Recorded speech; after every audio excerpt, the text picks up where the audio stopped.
உயிரும் மெய்யும் கலந்து உயிர்மை ஆவதே காதல், இதில் ஆயுதத்துக்கு இல்லை இடம்.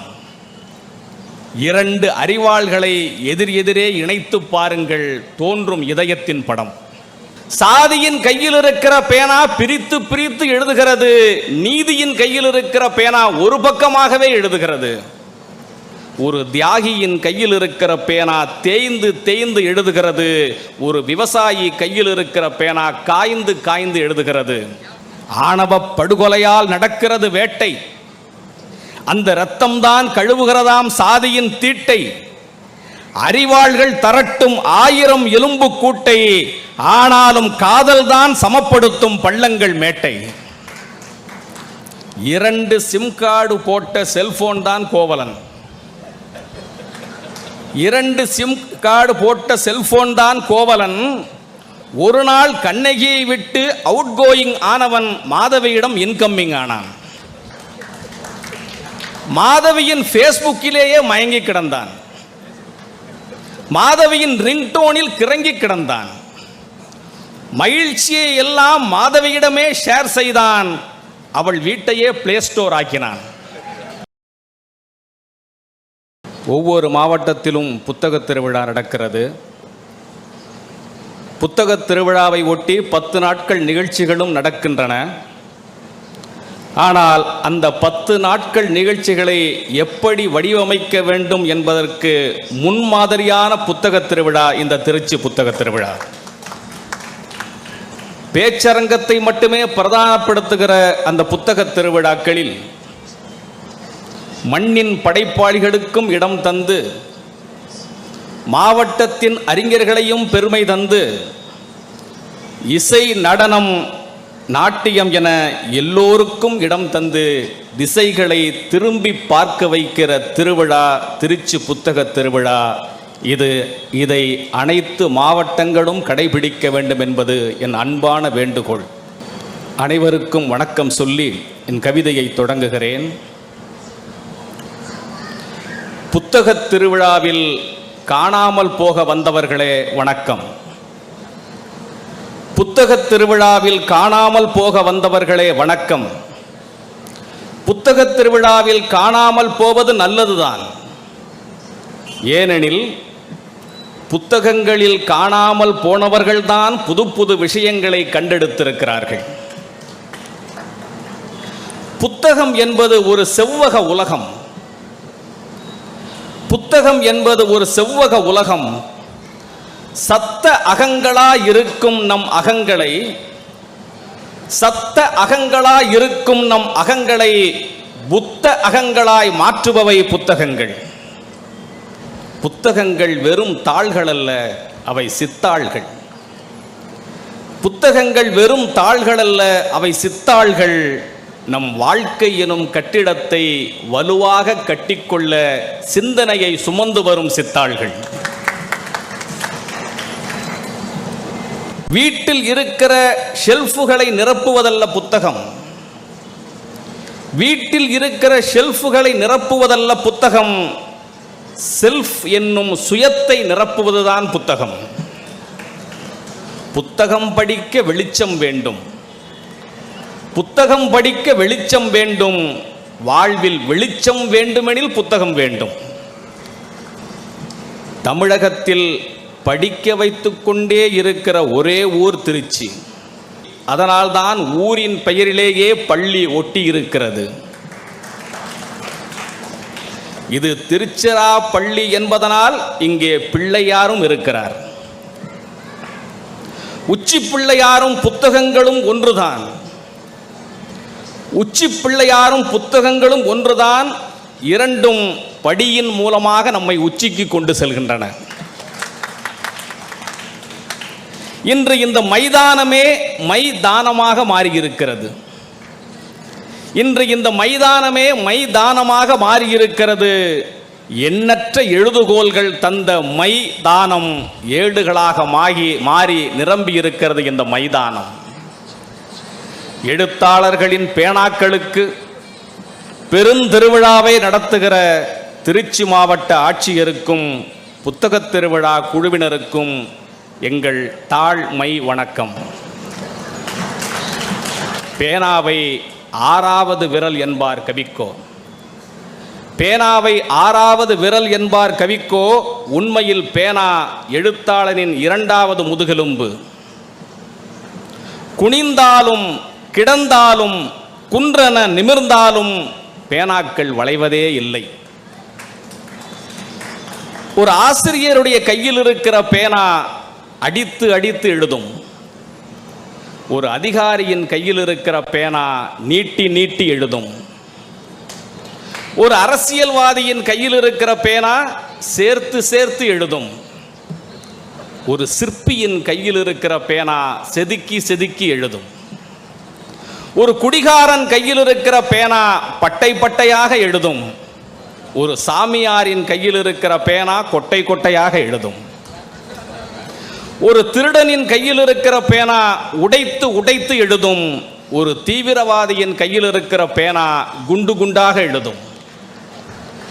ஒரு வழக்கறிஞர் கையில் இருக்கிற பேனா மடக்கி மடக்கி எழுதும். ஒரு வழக்கறிஞரின் கையில் இருக்கிற பேனா மடக்கி மடக்கி எழுதும். ஒரு வானிலை அறிவிப்பாளர் கையில் இருக்கிற பேனா விட்டு விட்டு எழுதும். ஒரு பைத்தியக்காரன் கையில் இருக்கிற பேனா கிறுக்கி கிறுக்கி எழுதும்.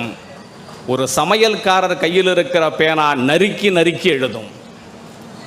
ஒரு போலீஸ்காரரின் கையில் இருக்கிற பேனா தடித்தடியாக எழுதும். ஒரு டாஸ்மாக் கடைக்காரரின் கையில் இருக்கிற பேனா தண்ணி தண்ணியாகவே எழுதும். ஒரு அர்ச்சகரின் கையில் இருக்கிற பேனா மணிமணியாக எழுதும். ஒரு அந்தகர் கையில் இருக்கிற பேனா மங்கலாகவே எழுதும். ஒரு பாலியல் தொழிலாளியின் கையில் இருக்கிற பேனா வழுக்கி வழுக்கி எழுதும். ஒரு வியாபாரியின் கையில் இருக்கிற பேனா நிறுத்தி நிறுத்தி எழுதும். மாமியாரின் கையில் இருக்கிற பேனா திட்டு திட்டாகவே எழுதும். மாமியாரின் கையில் இருக்கிற பேனா திட்டு திட்டாகவே எழுதும். மருமகள் கையில் இருக்கிற பேனா தனித்தனியாகவே எழுதும். காதலர்கள் கையில் இருக்கிற பேனா இடைவெளியே இல்லாமல் எழுதும். கல்யாணமானவர்கள் கையில் இருக்கும் பேனா தனியே வந்து கேளுங்கள் சொல்கிறேன். சாதியின் கையில் இருக்கிற பேனா பிரித்து பிரித்து எழுதுகிறது. சாதியின் கையில் இருக்கிற பேனா பிரித்து பிரித்து எழுதுகிறது. நீதியின் கையில் இருக்கிற பேனா ஒரு பக்கமாகவே எழுதுகிறது. ஒரு தியாகியின் கையில் இருக்கிற பேனா தேய்ந்து தேய்ந்து எழுதுகிறது. ஒரு விவசாயி கையில் இருக்கிற பேனா காய்ந்து காய்ந்து எழுதுகிறது. ஆனால் ஒரு கவிஞன் கையில் இருக்கிற பேனாதான் பிறருக்காக கசிந்து கசிந்து எழுதுகிறது. உயிர்களுக்காக உருகி உருகி எழுதுகிறது. அது நேர் நேராகவும் எழுதும், நேர்மையாகவும் எழுதும். பேனாக்களை மட்டுமல்ல பெண்கள் என்னும் பேராளுமைகளையும் கொண்டாடுகிறது இந்த புத்தக திருவிழா.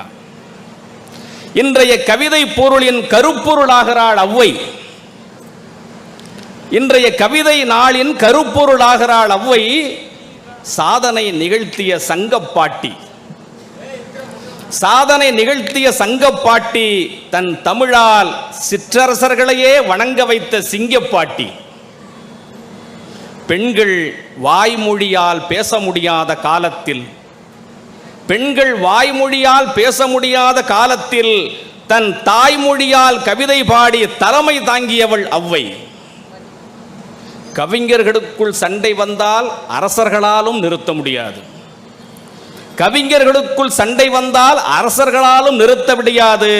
ஆனால் அரசர்களுக்குள் சண்டை வந்தால் கவிஞனால் நிறுத்த முடியும் என்று காட்டிய அந்த காலத்து ஐநா சபை ஔவை. வாள்களே வணங்கிய எழுத்தாணி அவள் ஒரு சிங்கப்பெண். அதனால்தான் அவளிடம் மான்கள் எல்லாம் மரியாதை வைத்திருந்தன. அதியமான், தொண்டைமான் என மான்கள் எல்லாம் மரியாதை வைத்திருந்தன. மொழி கூட ஆண் என்கிற சொல்லுக்கு நெடிலையும் பெண் என்கிற சொல்லுக்கு குறிலையும் கொடுத்தது. அடுப்படிதான் பெண்ணுக்கு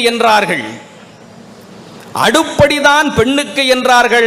ஆனால் புத்தகத்தை எடு படி என்றார்கள் புதுமை பெண்கள். படி தாண்டக்கூடாது என்றது பழமை. படி தாண்டக்கூடாது என்றது பழமை, பெண்ணே படி தாண்டு என்றது புதுமை. பெண்கள் படிப்பதனால் மானம் போகுது என்றார்கள் அன்று, பெண்கள் படித்ததனால் ஆகாய விமானமே போகிறது என்கிறார்கள் என்று. கோலங்களுக்குள் சிக்கிய புள்ளிகளாக அல்ல, கோலங்களுக்குள் சிக்கிய புள்ளிகளாக அல்ல, கோலோச்சுகின்ற முக்கிய புள்ளிகளாக விளங்குகிறார்கள் பெண்கள். இன்று சோற்று உலையையும் வடிக்கிறாள் பெண், சேற்று வயலிலும் கதிர் அடிக்கிறாள் பெண். துடைப்பம் எடுத்து தூய்மை காக்கிறாள் பெண், செவிலியராகி தாய்மை காக்கிறாள் பெண். கண்டாக்டராக ஆனாள் பெண், கண்டக்டராகவும் ஆனாள் பெண். தோல் டாக்டராக வைத்தியம் பார்க்கிறாள் பெண், டோல்கேட்டிலும் வசூலை பார்க்கிறாள் பெண். பாலிஷ் போட்டு அழுக்கெடுக்கிறாள் பெண், பாலிஷ் போட்டு அழுக்கெடுக்கிறாள் பெண். போலீஸாகி சுழுக்கெடுக்கிறாள் பெண். பெற்றோர் சொத்தில் பங்கு கேட்பவளும் பெண், பெட்ரோல் பங்கில் பணம் கேட்பவளும் பெண். ஆட்டோ எடுப்பவளும் பெண், போட்டோ எடுப்பவளும் பெண். கணிப்பொறியில் டேட்டா எடுப்பவளும் பெண், துப்பாக்கியில் தோட்டா எடுப்பவளும் பெண். தன்னை சீண்டினால் கையில் பேட்டா எடுப்பவளும் பெண். வாருங்கள், பெண்களை கொண்டாடுவோம். எந்த துறையிலும் பெண்கள் இல்லை அன்று, எந்த துறையிலும் பெண்கள் இல்லை அன்று, பெண்கள் இல்லாமல் எந்த துறையும் இல்லை என்று. கை நிறைய கவிதை தரச் சொன்னார்கள், கை நிறைய கவிதை தரச் சொன்னார்கள். தலைப்பு உண்டா என்று கேட்டேன் நந்தலாலாவிடம். தாவணி தலைப்பை பாடு என்றார். தவறாக நினைக்க வேண்டாம், காதலை பாடும்படி கணக்காக சொல்லி இருக்கிறார். காலத்திற்கேற்ப கவிதைகளும் மாறுகின்ற காலம் இது, காலத்திற்கேற்ப கவிதைகளும் மாறுகின்ற காலம் இது. எந்நேரமும் செல்போனும் கையுமாக இருக்கிற ஓர் இளைஞனிடம் சிலப்பதிகாரம் பற்றி எழுதச் சொன்னார்கள். எந்நேரமும் செல்போனும் கையுமாக இருக்கிற ஒரு இளைஞனிடம் சிலப்பதிகாரத்தை பற்றி எழுதச் சொன்னார்கள். அவன் எழுதினான், 2 சிம் கார்டு போட்ட செல்போன் தான் கோவலன், 2 சிம் கார்டு போட்ட செல்போன் தான் கோவலன். ஒரு நாள் கண்ணகியை விட்டு அவுட் கோயிங் ஆனவன் மாதவியிடம் இன்கம்மிங் ஆனான். மாதவியின் ஃபேஸ்புக்கிலேயே மயங்கி கிடந்தான், மாதவியின் ரிங்டோனில் கிறங்கி கிடந்தான். மகிழ்ச்சியை எல்லாம் மாதவியிடமே ஷேர் செய்தான். அவள் வீட்டையே பிளே ஸ்டோர் ஆக்கினான். மாதவியின் வாய்ஸ் கேட்டு கோவலன் வைப்ரேஷன் மோடுக்கு போனான், கண்ணகி சைலண்ட் மோடுக்கு போனாள். கான்டாக்ட் சரியில்லை என்று கண்ணகி அனுப்பிய மெசேஜை எல்லாம் டெலிட் செய்தவன், கான்டாக்ட் சரியில்லை என்று கண்ணகி அனுப்பிய மெசேஜை எல்லாம் டெலிட் செய்தவன் கண்ணகியிடமிருந்து எப்போதும் நாட் ரீச்சபிளிலேயே இருந்தான். இப்படித்தான் கோவலன் ஒய்ஃபை மறந்து ஸ்டேட்டஸ் இழந்து செட்டிங்கை மாற்றி செட்டில் ஆனான். இப்படித்தான் கோவலன் ஒய்ஃபை இழந்து ஸ்டேட்டஸ் மறந்து செட்டிங்கை மாற்றி செட்டில் ஆனான். மாதவியிடம் ஃப்ரீ டாக் டைமில் பேசிக் கொண்டிருந்தவன் ஒரு நாள் காணல் வரி என்னும் கிராஸ் டாக்கில் மதிமறந்தான். இது தனக்கான அழைப்பா தவறான அழைப்பா என சந்தேகப்பட்டான். பேசி பேசி தீர்ந்தது.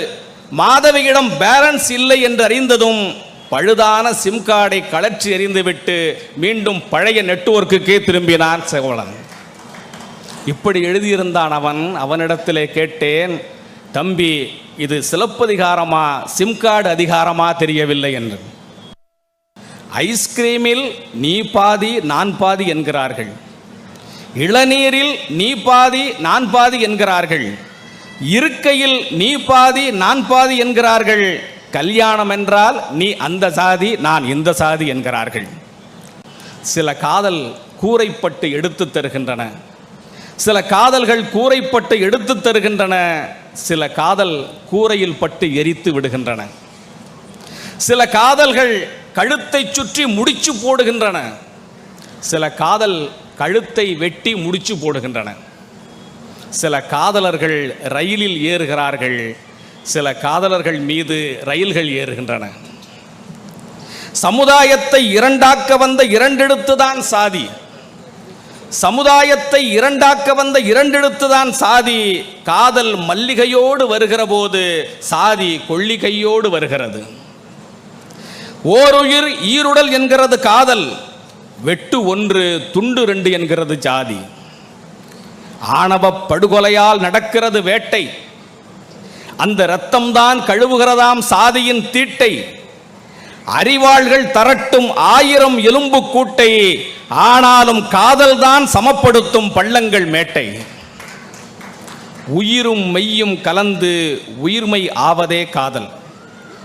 உயிரும் மெய்யும் கலந்து உயிர்மை ஆவதே காதல், இதில் ஆயுதத்துக்கு இல்லை இடம். 2 அறிவாள்களை எதிர் எதிரே இணைத்து பாருங்கள், தோன்றும் இதயத்தின் படம். உண்மை காதலின் இலக்கணம் தெரியுமா? உண்மை காதலின் இலக்கணம் தெரியுமா? இதயத்தை அம்பு துளைப்பதல்ல உண்மை காதல், இதயத்தையே அன்பு நனைப்பதுதான் உண்மை காதல். திரையிலே தோன்றுவதல்ல உண்மை காதல், முதுமை நரையிலே தோன்றுவதுதான் உண்மை காதல். சிரித்து சிரித்து விழுவதல்ல உண்மை காதல், வாழ்வில் விழுந்து விட்டாலும் சிரித்து கொண்டிருப்பதுதான் உண்மை காதல். காதலும் புத்தகம் போலத்தான், காதலும் புத்தகம் போலத்தான். விலை பார்க்கிறவர்கள் வாங்க மாட்டார்கள், விலை பார்க்கிறவர்கள் வாங்க மாட்டார்கள். வாங்க நினைப்பவர்கள் எந்த விலை கொடுக்கவும் தயங்க மாட்டார்கள். நன்றி.